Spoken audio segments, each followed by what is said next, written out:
5, 4, coming to you live. 3. Well, hello guys. Welcome to In Your Face. Woo! You know, we have a lot to talk about today, but first, let's begin with the NBA. We're already in the finals, but it's never too late to talk about the most underrated players. Who do you think? Well, I'm going to go with DeMar DeRozan for this one. How about you? LaMarcus Aldridge. You mean 23.2 points and he still doesn't get any recognition? 11.1 rebounds and he still has yet to get any recognition from anyone. Well, I agree with that. That's pretty good stats. But, I mean, he did make the All-NBA second team, was it? Yeah. All-NBA second team. He made the All-NBA second team. DeMar DeRozan, at my pick, he didn't make any of the All-NBA second team, any of the All-NBA teams. He wasn't even considered for them. He wasn't even considered a snub for these teams. He got almost 23 points per game. He had 22.7 points per game. He had 4.0 assists per game, 4.3 rebounds per game, and 1.1 steals per game. I think that's pretty good numbers. I think that's better than some people that made the All-NBA team. I think it's better than at least Dwayne. I think he could have been a starter for the All-NBA team with some of those numbers, other than Dwayne Wade, who only played like half the season. But Dwayne Wade shut down the Heat, and LaMarcus Aldridge doesn't get any recognition on ESPN, NBA TV, anything. Yet he averaged a double-double with 2.6 assists as a center. Yes, but he was a center. But he was largely considered the leader of that team. DeMar DeRozan wasn't even noticed. DeMar DeRozan, during the All-Star game, this is a true story, he was walking through his hotel. One kid didn't even know who DeMar DeRozan was. DeMar DeRozan, the Raptors haven't had a national televised game in years. I don't think they didn't have one national televised game this year until the NBA playoffs when they were the third seed. DeMar DeRozan led his team to the third seed in the Eastern Conference, which is a pretty good feat. They were beating teams like the veteran-loaded Nets, the veteran-loaded Nets, the defensive-minded Chicago Bulls, you can count the Charlotte Bobcats. But they lost in the first round. They did lose the first round, but they lost to a team with playoff experience. Are you kidding me? LaMarcus Aldridge led his team to beat great teams.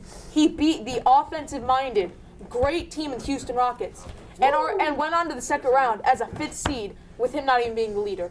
Yeah, he was the fifth seed, but again, he was the fifth seed. Everyone knew who he was. Everyone knew who he was. No one knew who DeMar DeRozan was.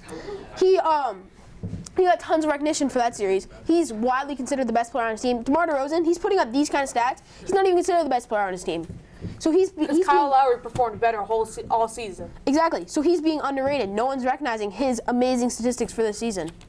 I'm not gonna lie. He did have great. Next topic.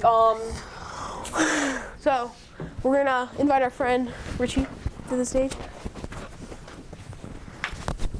Woo! You go, man. Good luck. Thank you. With the RPM. In comes Ricky. Ricky Incognito. Here we go. Oh shoot, my bad. A little too excited. Yeah. All right, come on, boys. We're on live TV. Okay. Next topic. Best defensive player in the NFL all time. Yeah, I gotta go with Lawrence Taylor. Woo! Yeah, yes, sir. It's gotta be Reggie White. It's gotta be Reggie White. Ooh.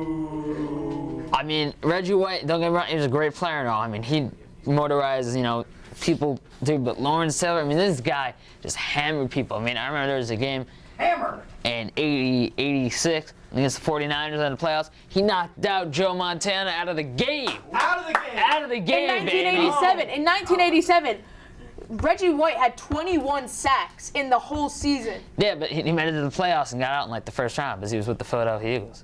I mean, it's like 189 career sacks in 232 games. Those are impeccable numbers. Yeah, Reggie White's a great player. But nobody can beat the way Lawrence Taylor played, in my opinion. I mean, he just hammered people on goal line defense. Nobody went into that end zone when Lawrence Taylor's defending. Reggie White was the best player on that defensive end for multiple years.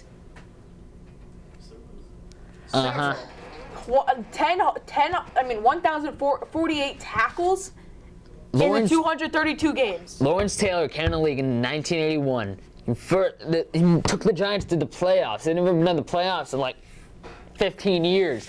And he just tortured. Like, the first playoff game, he like sacked probably like the Redskins quarterback like 5 times.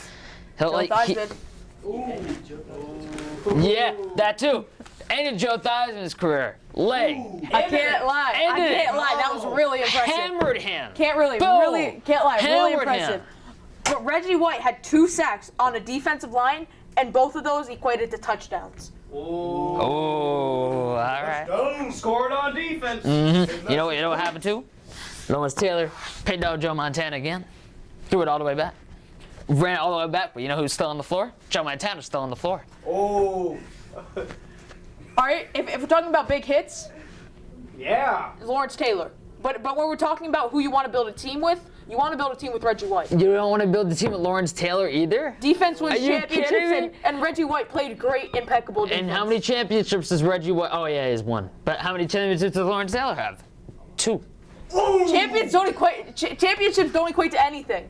Why is Carl? Yeah, no, wait, whoa. Why is Dan Marino in the Hall of Fame if you didn't win a championship?